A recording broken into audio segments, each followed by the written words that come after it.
When I opened my eyes after 3 years in a coma, the first thing I saw was Lena slipping a ring onto Daniel's finger. The world tilted. My lungs seized. My body was frozen. My voice stolen. But my heart shattered into 1,000 jagged pieces, each shard cut deeper than the last, carving wounds no surgeon could ever mend. The woman I had loved with every breath, the woman I had clawed my way back from death's doorstep for, stood there, radiant with a joy I had never seen in her eyes when she looked at me. Had she ever truly loved me? From the dim shadows of St. Marian's Hospital, I watched them exchange whispered vows. Lena clutched Daniel's hand like he was her lifeline, while I, Ethan Carter, lay forgotten in the sterile bed just feet away, a ghost in my own life. The memories crashed over me like a tidal wave, each one carving deeper wounds. I remembered Lena sitting by my bedside, reading me letters about the future we would build together. I remembered her tears falling onto my motionless hands, her voice cracking as she begged me to wake up. "Come back to me, Ethan, please." I had believed her. Now I realized those tears were never for me. They were for her, for the guilt she couldn't outrun, for the lie she had wrapped herself in like a second skin. A nurse gasped when she saw my open eyes, rushing to call the doctors. Lena turned at the noise, her face draining of color when our gazes locked. For a split second, I saw it, guilt, fear, but she masked it quickly, forcing a smile so brittle it could have snapped. Daniel didn't even flinch. He just tightened his grip around her waist, pulling her closer, claiming her right in front of me. I closed my eyes, feeling the betrayal seep into my bones like poison. I had fought through 3 years of darkness, believing that if I could just wake up, everything would be the same. But the world I returned to was colder than the one I had left behind. The past that haunted me. Lena and I had grown up together in Havenwood, a small town where everyone knew your name. She was the wild girl with tangled curls and a sharp tongue, the one who dragged me into every reckless adventure. We fell in love young, stupid, and fearless. I gave her everything, every dream, every broken piece of myself. She had whispered promises of forever, and I had believed her because I didn't know yet that forever could be a lie. "You're it for me, Ethan," she had once murmured against my lips, her breath warm, her fingers tracing the scars on my knuckles.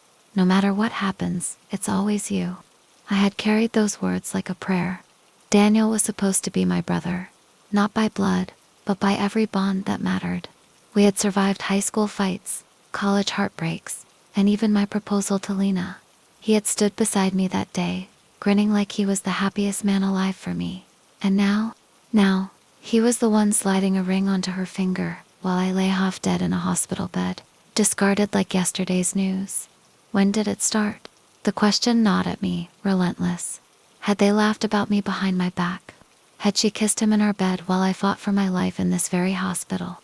The thought made bile rise in my throat. The truth in the shadows. When the doctors rushed in, Lena hurried to my side, playing the role of the devoted fiancée she had abandoned long ago. Her fingers trembled as they brushed my hair back, her touch hesitant, guilty. "Ethan," she whispered, tears glistening in her eyes. "You're awake." The words meant nothing. They were hollow, like the echoes of a love that had died while I slept. I looked at her face, the same face I had memorized under countless sunset sand, felt nothing but an endless aching void.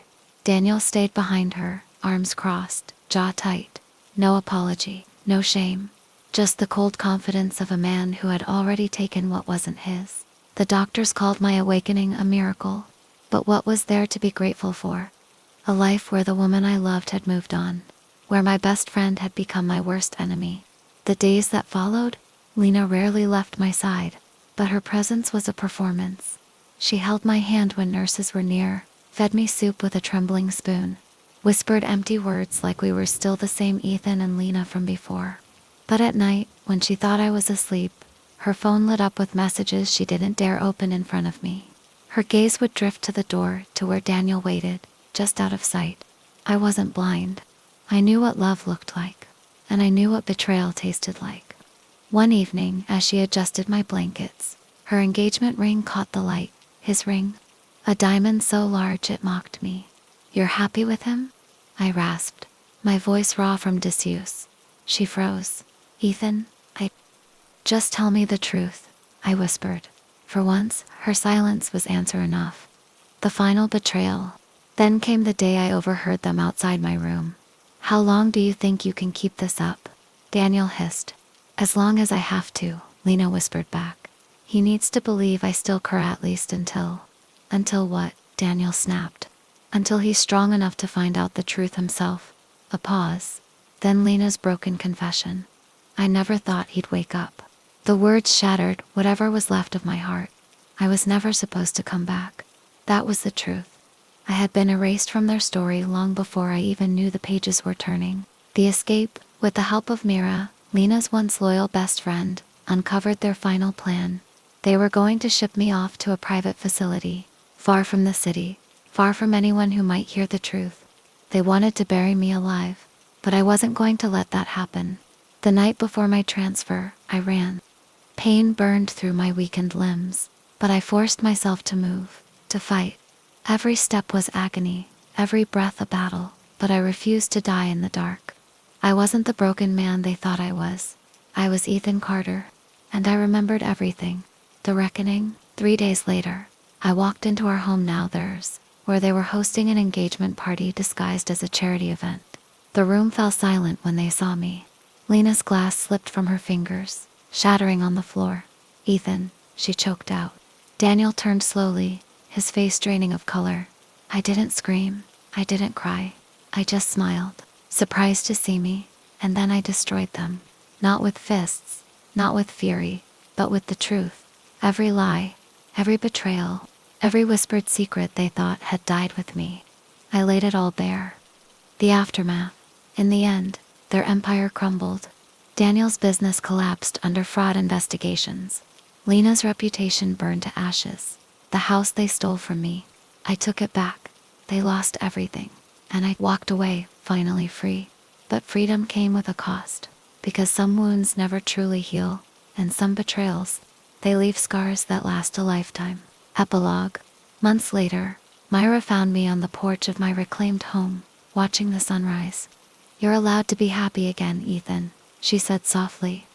I looked at her, then at the horizon. "Maybe one day," I whispered. "But not today, because the man I used to be had died in that hospital bed. And the man who walked out, he would never be the same again." The sunrise painted the sky in hues of gold and crimson, beautiful and cruel, just like love.